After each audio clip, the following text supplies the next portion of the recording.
چلیے اس کو تھوڑا کھول کر دیکھتے ہیں۔ آج ہم اس تفصیلی جائزے میں جس موضوع پر بات کرنے جا رہے ہیں، جو سیدھا ہماری روزمرہ کی ڈیجیٹل زندگی اور نفسیات پر اثر ڈالتا ہے۔ جی بالکل، ہم آج پازیٹیو تھنکر فورم پر شائع ہونے والی ایک نہایت اہم تحریر عبداللہ برمی کی تحریر ہے، prophetic wisdom for navigating trials of provocation. اس کے نکات کو سمجھنے کی کوشش کر رہے ہیں۔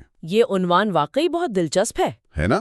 اور ہمارا مقصد بھی یہی ہے کہ ہم یہ دیکھیں کہ کس طرح جذبات کو ایک ہتھیار بنا کر انسان کو اکسایا جاتا ہے، اور پھر اس سوشل میڈیا کے دور میں نبوی حکمت ہماری کس طرح رہنمائی کرتی ہے۔ اگر ہم اسے بڑے تناظر میں دیکھیں تو یہ مدعا صرف غصے یا جذبات کے اظہار تک محدود نہیں رہتا۔ صحیح۔ تحریر میں جو تجزیہ پیش کیا گیا ہے وہ ظاہر کرتا ہے کہ اس کے پیچھے ایک مکمل اور سوچ سمجھ کر ترتیب دی گئی منصوبہ بندی ہوتی ہے، یعنی لوگوں کے ذہنوں سے کھیلنے کا ایک سلسلہ۔ بالکل، کسی فرد کے سب سے بہترین جذبات کو اس کے اپنے ہی خلاف استعمال کیا جاتا ہے۔ اس میکینزم کو سمجھنا اب صرف ایک علمی بحث نہیں رہی، بلکہ اس وقت کی اہم ترین ضرورت بن چکی ہے، میں سمجھتی ہوں۔ میں اس بات سے پوری طرح اتفاق کرتا ہوں، اور تحریر کے آغاز میں ہی ایک بڑی زبردست مثال ملتی ہے، چوہے دان کی مثال۔ ہاں، وہ مثال بہت گہری ہے۔ دیکھیں، ایک خوبصورت چوہے دان ہے جس میں روٹی کا ایک ٹکڑا رکھا ہوا ہے۔ ہاں، اب چوہے کو لگتا ہے کہ یہ مہمان نوازی ہو رہی ہے، ایک دعوت کا اہتمام ہے اس کے لیے۔ جی، حالانکہ اصل میں وہ ایک جال ہے جو بالکل اس کی بھوک اور نفسیات کو سمجھ کر ڈیزائن کیا گیا ہے۔ اور اس مثال کی سب سے حیران کن بات یہ ہے کہ پنجرہ بنانے والے نے پہلے سے اس کی فطرت کا مطالعہ کر رکھا ہوتا ہے۔ بالکل، وہ جانتا ہے چوہا لپکے گا۔ صحیح کہا۔ آج کل جو عناصر فساد یا اشتعال پھیلانا چاہتے ہیں وہ بالکل یہی طریقہ اپنا رہے ہیں۔ مسلمانوں کی جو غیرت ہے، جو دین کے دفاع کا ایک فطری جذبہ ہے، اسے ٹارگٹ کیا جاتا ہے۔ یعنی انہیں معلوم ہوتا ہے کہ جب وہ کوئی نازیبا آڈیو یا ویڈیو انٹرنیٹ پر پھینکتے ہیں تو وہ روٹی کے ٹکڑے کی طرح کام کرتا ہے۔ انہیں پتا ہے کہ مسلمان اسے برداشت نہیں کر پائیں گے اور فوراً جذباتی ہوں گے۔ لیکن یہاں ایک الجھن پیدا ہوتی ہے نا، جب ایک عام فرد ایسی کوئی متنازع ویڈیو دیکھتا ہے تو اسے لگتا ہے کہ یہ اس کی دینی ذمہ داری ہے کہ وہ رد عمل دے۔ وہ اسے جال نہیں سمجھتا، اپنا فرض سمجھتا ہے۔ جی، اور اسی کوشش میں وہ غصے کا اظہار کرتے ہوئے اس مواد کو مزید ہزاروں لوگوں تک پھیلانے کا سبب بن جاتا ہے۔ یہی تو اصل المیہ ہے۔ ٹریجڈی یہ نہیں ہے کہ لوگ غصے میں ہیں، ٹریجڈی یہ ہے کہ ان کی اپنے دین سے محبت کو ہائی جیک کیا جا رہا ہے اور انہی کو افراتفری پھیلانے کے لیے استعمال کیا جا رہا ہے۔ وہ جانتے ہیں کہ ہم چپ نہیں رہیں گے۔ بالکل۔ فتنہ پرور عناصر کو معلوم ہے کہ اگر وہ خود اپنی بات پھیلائیں گے تو شاید کوئی توجہ نہ دے، اس لیے وہ جذبات کو ٹریگر کرتے ہیں تاکہ لوگ خود ان کی مارکیٹنگ کیمپین کا مفت حصہ بن جائیں۔ اس حوالے سے تحریر میں حضرت آدم علیہ السلام اور ممنوعہ درخت کا ذکر بھی اس نفسیاتی پہلو کو واضح کرتا ہے۔ انسان ہمیشہ اس چیز کی طرف زیادہ مائل ہوتا ہے جس سے اسے روکا جائے۔ ہاں، شیطان نے اسی کمزوری کو نشانہ بنایا تھا۔ اور آج کے شرح پسند بھی جانتے ہیں کہ ممنوعہ یا اشتعال انگیز چیزوں پر لوگ فوراً توجہ دیتے ہیں، اور ان کا بنیادی مقصد ہی یہی توجہ حاصل کرنا ہوتا ہے، چاہے نتیجے میں لوگ آپس میں لڑیں یا نقصان اٹھائیں۔ انہوں نے انسانی فطرت کو پڑھ لیا ہے۔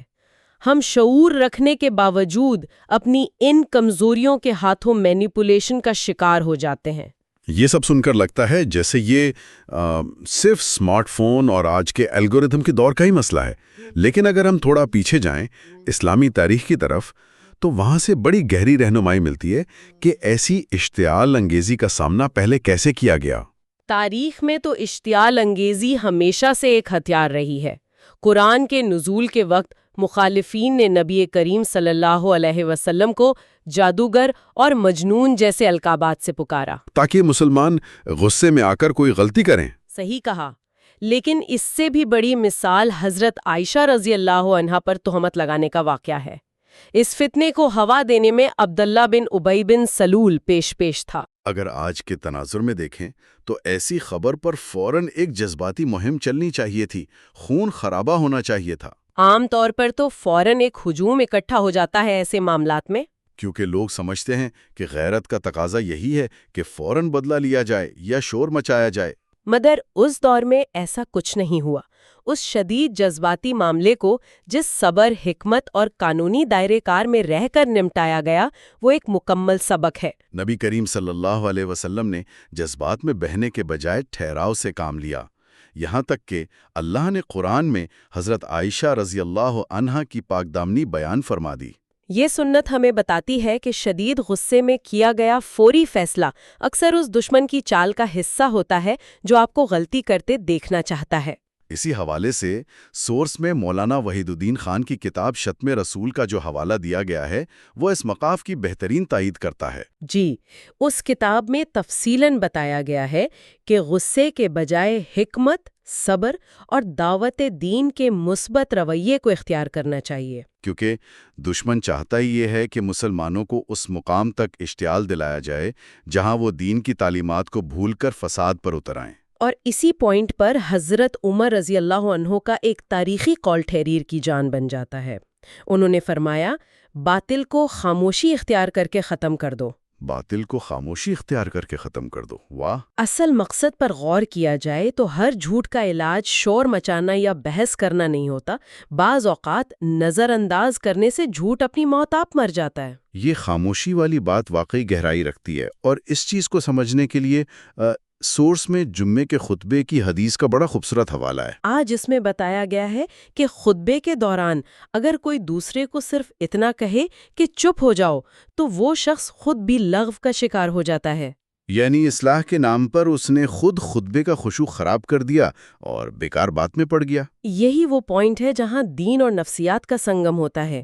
انسان میں بے چینی ہوتی ہے دوسروں کو ٹھیک کرنے کی، لیکن یہ اصول سکھاتا ہے کہ بعض اوقات کسی بری چیز پر ری ایکشن دینا اصل مقصد کو ہی تباہ کر دیتا ہے۔ آج کے ڈیجیٹل الگوریدمز بھی تو بالکل اسی پر چلتے ہیں۔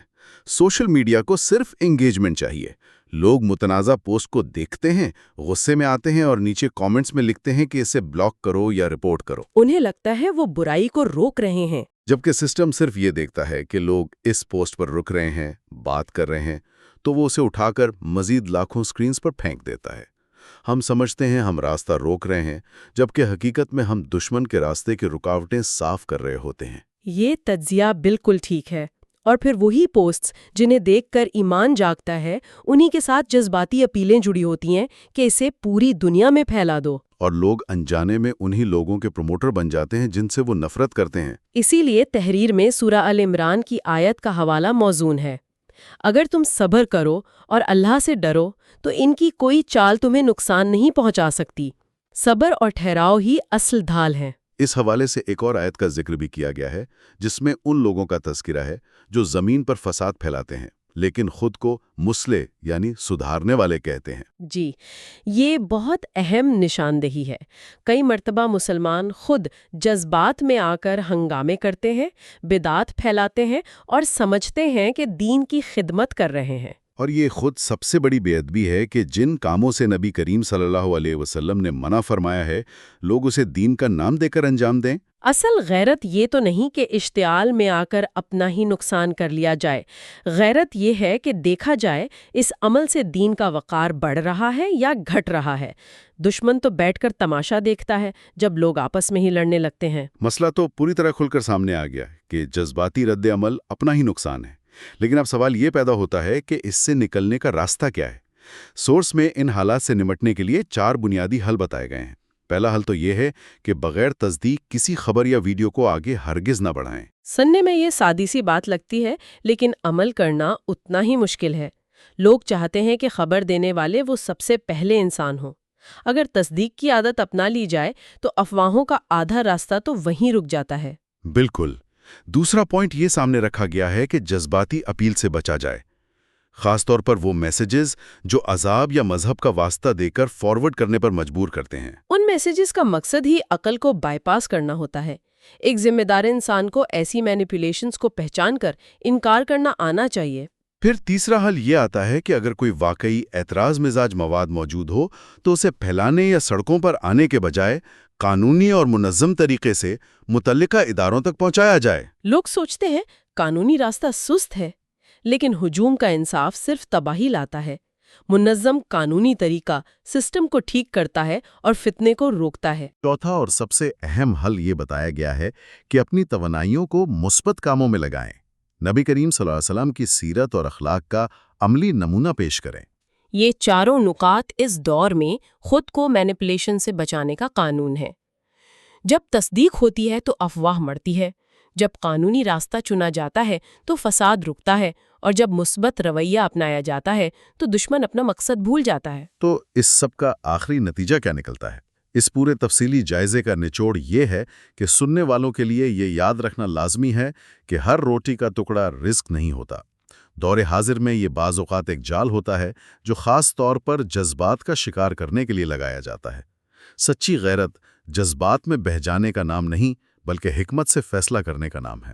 اور انہی باتوں سے ایک نیا اور فکر انگیز سوال ابھرتا ہے جس پر غور کرنا ضروری ہے۔ وہ کیا؟ اگر خاموشی اور منظم قانونی راستہ ہی اشتعال انگیزی کا بہترین نوی حل ہے، تو آج کل سوشل میڈیا پر جو کینسل کلچر عروج پر ہے، جس میں کسی کو عوامی سطح پر ذلیل کرنے کا رجحان بن چکا ہے، کیا وہ حقیقت میں اصلاح کا ذریعہ ہے؟ ایک بہت اہم سوال ہے یہ۔ یا کہیں ہم ہر چھوٹی بات پر فوری رد عمل دے کر خود اسی منفیت کو مزید آگ تو نہیں دے رہے جس کو ہم ختم کرنا چاہتے ہیں؟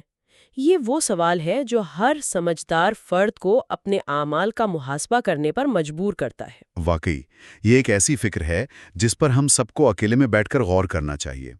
آج کے اس جائزے میں بس اتنا ہی۔ اس گہری گفتگو اور ان اہم نکات پر مزید سوچیے گا ضرور۔